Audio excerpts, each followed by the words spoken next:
दरम्यान 2004 साली मुख्यमंत्री पदाची संधी मिळाली असती असं म्हणत अजित पवार यांनी पुन्हा सीएम पदाबाबत खंत व्यक्त केली आहे। आजी माजी मुख्यमंत्र्यांचा सन्मान करण्यात आला आणि याच कार्यक्रमात अजित पवार यांनी आपली खंत बोलून दाखवली।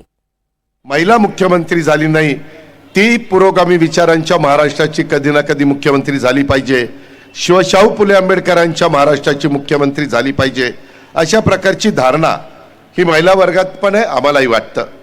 पण उत्तर महाराष्ट्राला जिथं माझा नंदुरबार आहे, धुळे आहे, जळगाव आहे, नाशिक आहे आणि नगर आहे, तिथं मात्र मुख्यमंत्री पदाची संधी तिथल्या कुठल्याच नेत्याला मिळाली नाही।